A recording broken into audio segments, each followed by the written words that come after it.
আসসালামু আলাইকুম রহমতুল্লাহ। প্রিয় দর্শক, আজকের ভিডিওটা অত্যন্ত গুরুত্বপূর্ণ, তাই কেউ ভিডিওটা সম্পূর্ণ না দেখে যাবেন না। আমাদের প্রিয় নবী সাল্লাল্লাহু আলাইহি ওয়াসাল্লামকে যারা নবীজির যুগ থেকে নবী করিম সাল্লাল্লাহু আলাইহি ওয়াসাল্লামকে কষ্ট দিয়ে যাচ্ছেন, নবী করিম সাল্লাল্লাহু আলাইহি ওয়াসাল্লামকে গালিগালাজ করেছিল এবং নবী সাল্লাল্লাহু আলাইহি ওয়াসাল্লাম দুনিয়া থেকে চলে যাওয়ার পর যারা নবী করিম সাল্লাল্লাহু আলাইহি ওয়াসাল্লামকে গালিগালাজ করতেছে তাদের কি পরিণত হবে সে বিষয়ে আজকে আপনাদের সামনে কথা বলবো। অবশ্যই ভিডিওটা শেষ পর্যন্ত দেখবেন এবং সেই পাশাপাশি আপনাদের আজকে আরেকটা বিষয় দেখাবো যে হিন্দু রাষ্ট্র অর্থাৎ ভারতের আব্দুল আজিজ ওয়াসি উনি নবী করিম সাল্লাল্লাহু আলাইহি ওয়াসাল্লামকে যে এক সন্ন্যাসী অকট্ট ভাষায় গালিগালাজ করেছে এবং বিদ্রূপ মন্তব্য করেছে সে বিষয়ে তিনি কি হুঙ্কার দিয়েছেন সেটা আপনাদের সামনে অবশ্যই শেয়ার করব। এই জন্য কেউ ভিডিওটা স্কিপ করবেন না। প্রিয় দর্শক, নবী করিম সাল্লাল্লাহু আলাইহি ওয়াসাল্লামের সামনে যারা বেয়াদবি করবে তাদের পরিণতি সম্পর্কে অত্যন্ত ভয়াবহতা বর্ণনা করা হয়েছে। স্বয়ং আল্লাহ পাক রব্বুল আলামিন নবীজির সঙ্গে বিদ্রূপকারীদের থেকে প্রতিশোধ নেওয়ার ঘোষণা দিয়েছেন।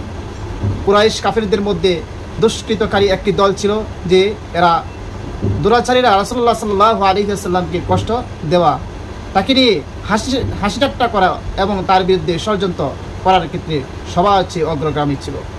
এই সমস্ত লোক কারা? তারা হলো 1 নম্বর ওয়ালিদ ইবনে মুগীরা, 2 নম্বর আসওয়াল ইবনে মুত্তালিব, 3 নম্বর আসওয়াদ ইবনে আবদে ইয়াগুস, 4 নম্বর হারিস ইবনে আইতাল, 5 নম্বর আস ইবনে ওয়াইল।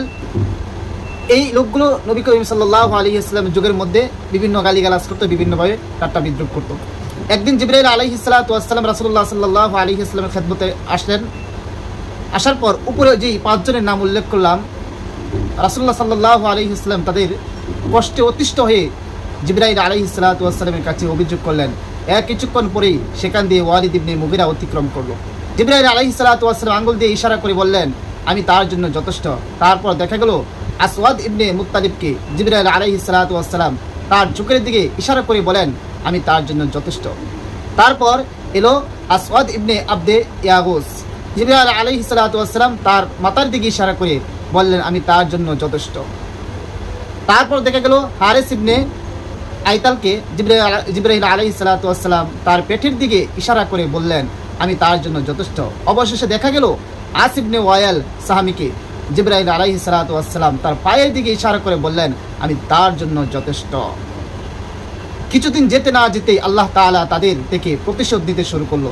তারা ঠিক সেভাবেই ধ্বংস হতে লাগলো যেভাবে জিবরাইল আলাইহিস সালাতু ওয়াস সালাম ইঙ্গিত দিয়েছিলেন। ওয়ালিদ ইবনে মুগীরা একদিন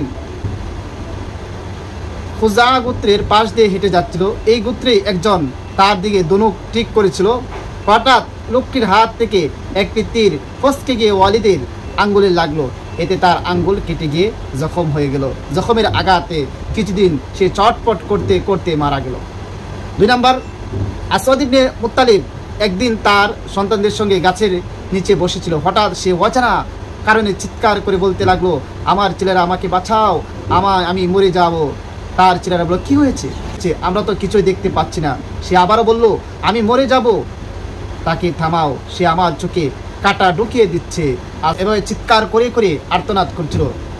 আর তার সন্তানরা একই আওয়াজ দিচ্ছিল, জবাব দিচ্ছিল, কই, আমরা তো এখন কাউকে দেখতে পাচ্ছি না। অবশেষে তার চোখ বন্ধ হয়ে গেল আর এই অবস্থায় সে দুঃখে দুঃখে মারা গেল।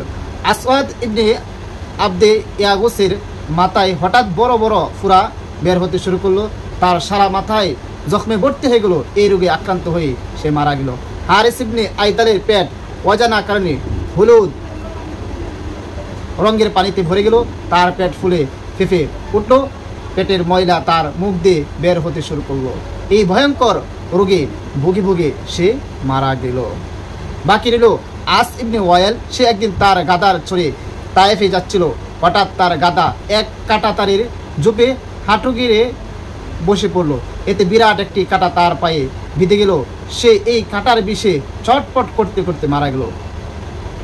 এভাবে এক এক করে সব বেয়াদবি স্বীয় পরিণতি বরণ করে নিল। আল্লাহ তাআলা সত্য বলেছেন, নিশ্চয়ই বিদ্রূপকারীদের বিরুদ্ধে তোমার জন্য আমি যথেষ্ট। সুতরাং এই সমস্ত যারা নবী করিম সাল্লাল্লাহু আলাইহি ওয়াসাল্লামকে নিয়ে কটাক্ষ করেছে, গালিগালাজ করেছে, তাদেরকে দুনিয়ার মধ্যে আল্লাহ পাক রব্বুল আলামিন শাস্তি দিয়ে দিয়েছেন। আবার ওয়ালিদ ইবনে মুগিরা সম্পর্কে আছে, বর্ণিত আছে রাসূলুল্লাহ সাল্লাল্লাহু আলাইহি ওয়াসাল্লাম তাকে বলেছিল যে সে জারজ সন্তান। অতঃপর সে এই কথাটা তার মায়ের কাছে গিয়ে যাচাই করলো, মার কাছে গিয়ে বললো যে আসলে কি আমি জারজ সন্তান। মা পরে অবশেষে সত্য কথা বলে দিল, হ্যাঁ তুমি জারজ সন্তান। মানে যারা নবীদের দুশমনী করবে, যারা নবীদের ওয়ারিসদের দুশমনী করবে, অবশ্যই অবশ্যই তাদের জন্মের মধ্যে সমস্যা আছে। এখন আপনাদেরকে দেখাবো যে ভারতের আব্দুল আজিজ ওয়াসি উনি যে একটি কঠিন কথা বলেছেন, ভারতের এক সন্ন্যাসী আমাদের নবীকে গালিগালাজ করেছেন, বিভিন্ন ভাষায় কথা বলেছেন, তাকে ইঙ্গিত দিয়ে কথাটা বলেছেন। তিনি কি বলেছেন একটু শুনে আসি। वलीद बिन मुगीरा ये रसूलुल्लाह सल्लल्लाहु अलैहि वसल्लम की शान में गुस्ताखी किया। बाद में अल्लाह के रसूल सल्लल्लाहु अलैहि वसल्लम बोले तू अपनी बाप की औलाद नहीं है। वो अपनी जाके अपनी अम्मा से पूछा, अम्मा बताओ सही सही बोलो क्या ये सच है? तो बोले हाँ, मैं अपना मुंह काला करके तेरे को पैदा करी। तो जितने भी दुनिया में अल्लाह के रसूल सल्लल्लाहु अलैहि वसल्लम की शान में गुस्ताखी करने की कोशिश कर रहे हैं, वो तमाम के तमाम वलदुल हराम है। তিনি বলতেছেন যে ওয়ালিদ ইবনে মুগিরা একবার নবী করিম সাল্লাল্লাহু আলাইহি ওয়াসাল্লামকে গালি দিলেন। অতঃপর গালি দেওয়ার পরে আল্লাহর নবী বললেন যে তোমার জন্মের ঠিক নাই, তুমি জারজ সন্তান। অতঃপর সে যাচাই করে দেখলো যে আসলেই সেই জারজ সন্তান। এরপরে তিনি বলতেছেন নবীর যুগ থেকে একটা শেষ পর্যন্ত যে ব্যক্তি নবী করিম সাল্লাল্লাহু আলাইহি ওয়াসাল্লামকে গালিগালাজ করবে, যেই হোক না কেন, অবশ্যই অবশ্যই তার জন্মের সমস্যা আছে, অবশ্যই অবশ্যই সে জারজ সন্তান। দেখুন কত বড় একটি কঠিন কথা বলেছে, সরাসরি নাম বলে নাই, অথচ এই সন্ন্যাসীকে লক্ষ্য করেই কিন্তু এই কথাটা বলেছেন। প্রিয় দর্শক, আজকে যেই কথাগুলো বলা হয়েছে, যদি কথার মধ্যে কোনো ভুল থাকে আমার বলার ক্ষেত্রে অবশ্যই ক্ষমার দৃষ্টিতে দেখবেন।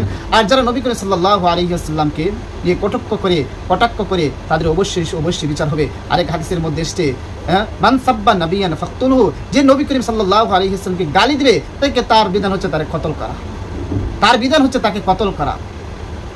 এই জন্য আমাদের প্রাণের স্পন্দন, যাকে আমাদের প্রাণ থেকে যাকে আমাদের ধন সম্পদ সন্তানাদি সবচেয়ে বেশি ভালোবাসি, তার উপর যখন কোনো আঘাত আসছে একজন মুমিন সেটা কখনো সহ্য করতে পারবো না। এই জন্য দুনিয়ার কাফের বেঈমান নাস্তিকরা সাবধান হয়ে যাও, তোমরা আমাদের নবীকে গালি দিবা না। গালি দিলে আমাদের রক্ত ঠিক থাকে না, আমাদের মাথা ঠিক থাকে না, আমাদের জানের তখন মায়া ছেড়ে দিয়ে তোমাদেরকে হত্যা করতে আমরা প্রস্তুত থাকবো। সুতরাং প্রিয় দর্শক, সবাইকে অসংখ্য ধন্যবাদ এই ভিডিওটি দেখার জন্য। হয়তো ভিডিওটা একটু লম্বা হয়ে গেছে, এরপর আপনার ধৈর্য সহকারে শুনেছেন। সবাইকে অসংখ্য ধন্যবাদ। আসসালামু আলাইকুম ওয়া রাহমাতুল্লাহ।